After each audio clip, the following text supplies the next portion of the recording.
America's Pop Culture Trivia Show. Check it out. America's Pop Culture Trivia Show. With Joe Parisi. Welcome into episode 138 of America's Pop Culture Trivia Show.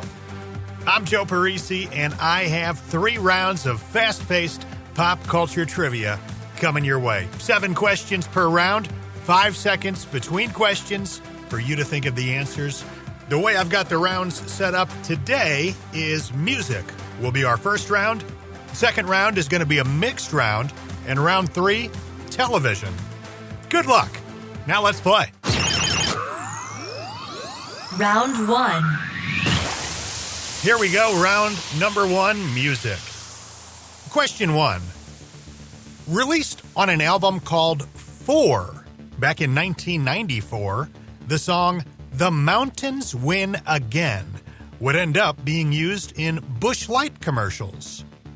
What band gave us the song The Mountains Win Again?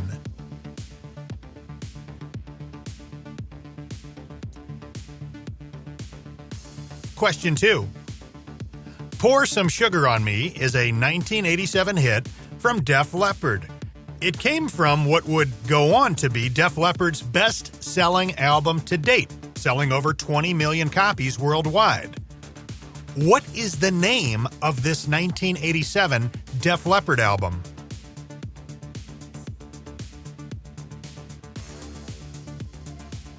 Question 3. Released on July 7th, 1998, the album called Stunt featured the singles It's All Been Done and 1 Week. Name the band that put out this album.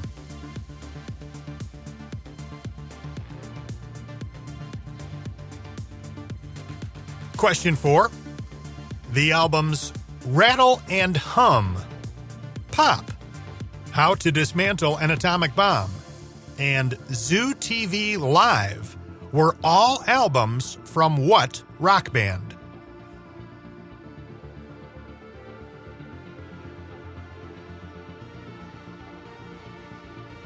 Question 5. The song Don't Turn Around was originally recorded by Tina Turner and released as a B-side back in 1986. It's been covered multiple times since, and one of the most successful versions came in 1993, when a Swedish pop group released it as the follow-up to their single, The Sign. What is the name of the group that gave us this 1993 cover of Don't Turn Around?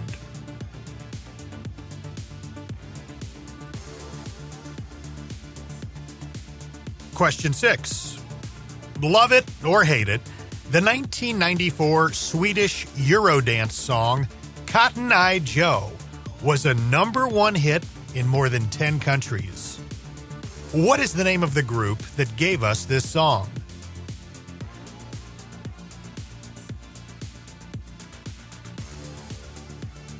And question number 7.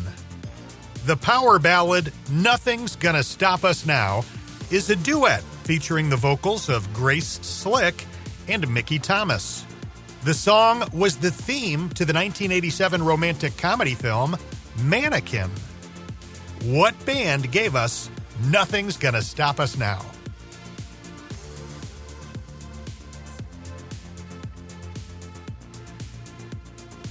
And that is going to do it for round number 1. Let's see how you did with the music round. Question 1 was, released on an album called 4, F-O-U-R, back in 1994, the song The Mountains Win Again would end up being used in Busch Light commercials. Does that ring a bell? What band gave us the song The Mountains Win Again? That is Blues Traveler. Question number 2. Pour Some Sugar on Me is a 1987 hit from Def Leppard. It came from what would go on to be Def Leppard's best-selling album to date, selling over 20 million copies worldwide. What was the name of this 1987 Def Leppard album? The answer is Hysteria. It is said that the title Hysteria was thought up by their drummer, Rick Allen, and he was kind of referring to the hysteria that followed him losing his arm in a car accident in 1984. All sorts of media coverage as that was going on and he was recovering, and will he ever be able to play again? That's where he came up with Hysteria. Question number 3. Released on July 7th, 1998, the album called Stunt featured the singles It's All Been Done and 1 Week. Name the band that put out this album. That is Bare Naked Ladies. Question 4. The albums Rattle and Hum, Pop, How to Dismantle an Atomic Bomb, and Zoo TV Live were all albums from what rock band? U2. Of course, I left off the Joshua Tree because I would have made it too easy, but U2 is your answer. Question 5. The song Don't Turn Around was originally recorded by Tina Turner and released as a B-side in 1986. It's been covered multiple times since, and one of the most successful versions came in 1993 when a Swedish pop group released it as the follow-up to their single, The Sign. That was your big hint. What's the name of the group that gave us the 1993 cover of Don't Turn Around? That is Ace of Base. And to be honest with you, I didn't know that was a cover. There's also a Neil Diamond version of that song that came out in 1991. Bonnie Tyler put out a version in 1988. Of course, Tina Turner, as I mentioned. But the one we all remember, Ace of Base. Question number 6. Love it or hate it, the 1994 Swedish Eurodance song Cotton Eye Joe was a number 1 hit in more than 10 countries. What is the name of the group that gave us this song? Rednex. They spelled Rednex R-E-D-N-E-X. Question 7. The power ballad Nothing's Gonna Stop Us Now is a duet featuring the vocals of Grace Slick and Mickey Thomas. The song was the theme of the 1987 romantic comedy film Mannequin. What band gave us Nothing's Gonna Stop Us Now? That is Starship. And do yourself a favor, after this episode, of course, get on YouTube, look up the video for Starship, Nothing's Gonna Stop Us Now. The official video. It is amazing, hilarious. It's one of these where it bounces back and forth between the band performing on like a set in a soundstage and clips from the movie Mannequin. So ridiculous, so right out of 1987. It is glorious. Also, Mannequin, what a fantastic movie. I loved it. Round 2, here we go. Round 2. Round 2 is a mixed round. Question number 1. Invented in 1912 to be a, quote, summer candy that could withstand heat better than chocolate, this candy got its name due to its ring-like shape. Originally, they were peppermint, and in 1921, fruit-flavored versions were produced. In 1935, they debuted their 5-flavor roll. This candy, and many offshoots of it, are still popular today. Name the candy.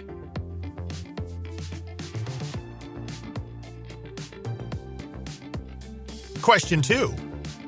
This breakfast cereal featured commercials in the 80s and 90s with an animated frog named Diggum. The cereal itself was a sweetened, puffed wheat cereal made by Kellogg's, noted for its high sugar content. Name the cereal.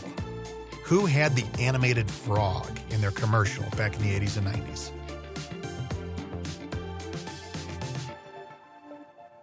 Question 3. A 1994 comedy drama starring Joe Pesci, Brendan Fraser, and Patrick Dempsey, set at Harvard University. Joe Pesci plays a homeless man named Simon Wilder. The film's theme song, which you may remember from the music videos in 1994, was I'll Remember by Madonna. Name the film.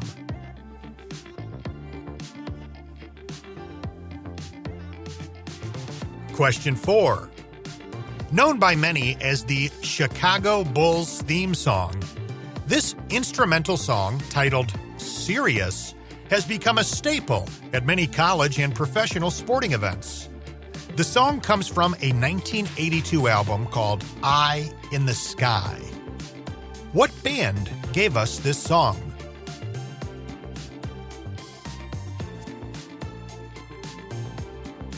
Question 5. At 5'3", he was the shortest player ever to play in the NBA, where he would go on to play point guard for 4 teams over 14 seasons, including the Charlotte Hornets, Washington Bullets, Golden State Warriors, and Toronto Raptors. Name this player.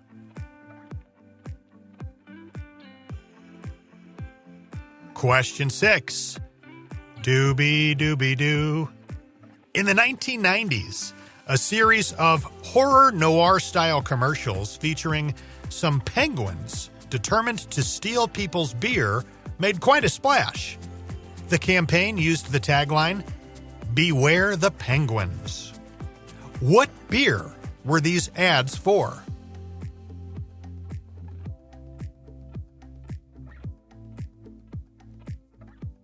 And question number 7.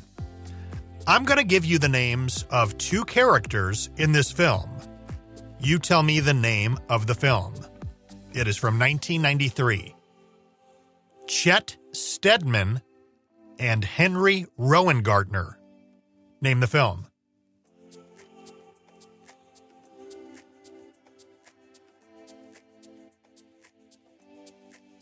And there we go. 2 rounds down. Let's check your answers. Question number 1, invented in 1912 to be a, quote, summer candy that could withstand heat better than chocolate, this candy got its name due to its ring-like shape. Originally, they were peppermint, and in 1921, fruit-flavored versions were produced. In 1935, they debuted their 5-flavor roll. This candy and many offshoots of it are still popular today. Name the candy. Lifesavers. Question 2. This breakfast cereal featured commercials in the 80s and 90s with an animated frog named Diggum. The cereal itself was a sweetened, puffed wheat cereal made by Kellogg's, noted for its high sugar content. Name the cereal. Remember that frog?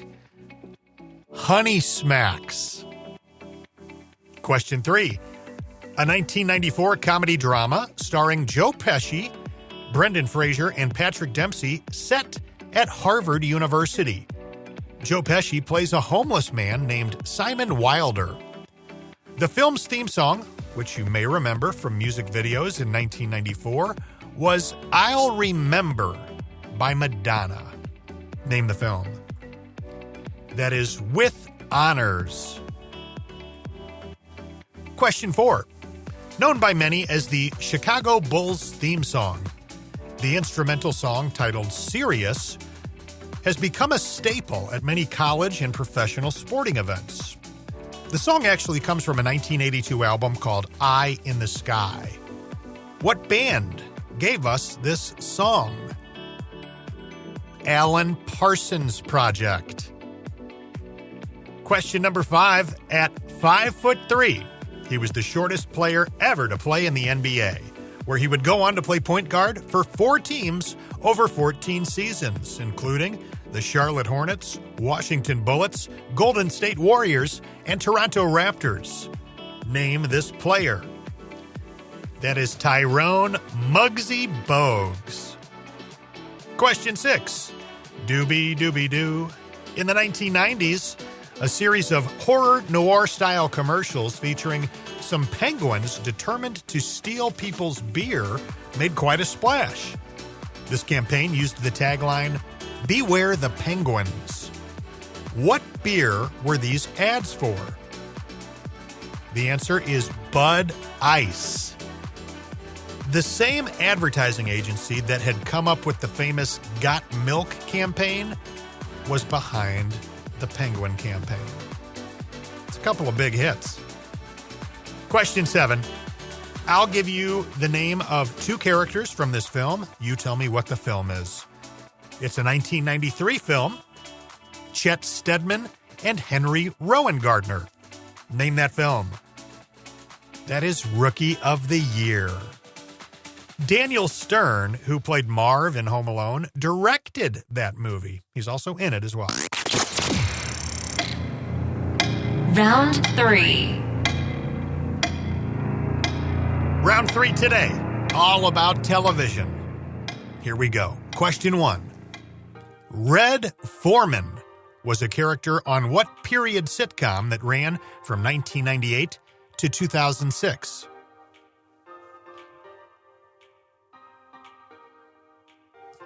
Question 2. An HGTV show that ran for 18 seasons starting in 2008 and starred designer Hilary Farr and real estate agent David Byzantine. Name the show.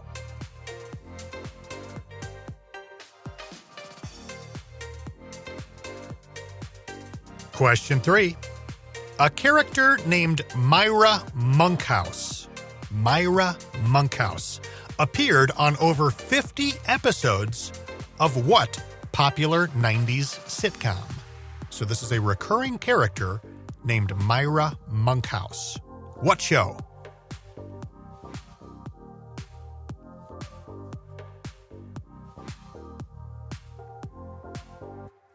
Question 4. At Cheers, everybody knows your name.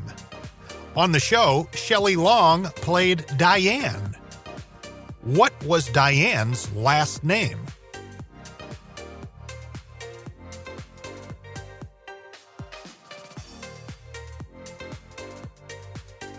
Question 5.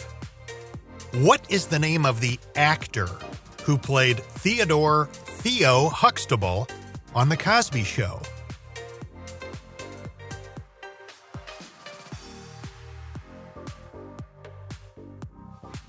Question 6. On the animated series The Jetsons, what was the name of their dog?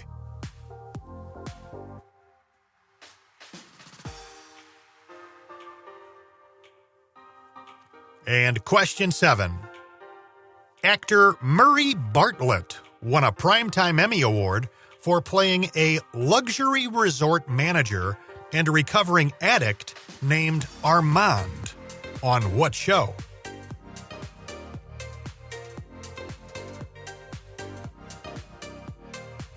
And we are all out of time. That's it for round number 3. Here come your final 7 answers. Question number 1. Red Foreman was a character on what period sitcom that ran from 1998 to 2006? That 70s Show. Question number 2. An HGTV show that ran for 18 seasons, starting in 2008, that starred designer Hilary Farr and real estate agent David Byzantine.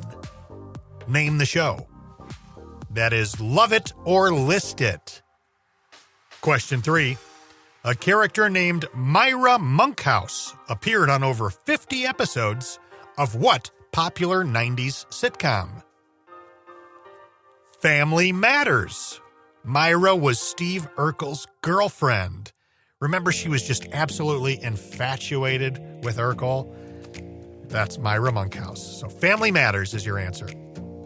Question 4. At Cheers, everybody knows your name. On the show, Shelley Long played Diane. What was Diane's last name? Chambers. Question 5. What is the name of the actor who played Theo Huxtable on The Cosby Show? Malcolm Jamal Warner. Question 6. On the animated series The Jetsons, what was the name of their dog? The answer is Astro.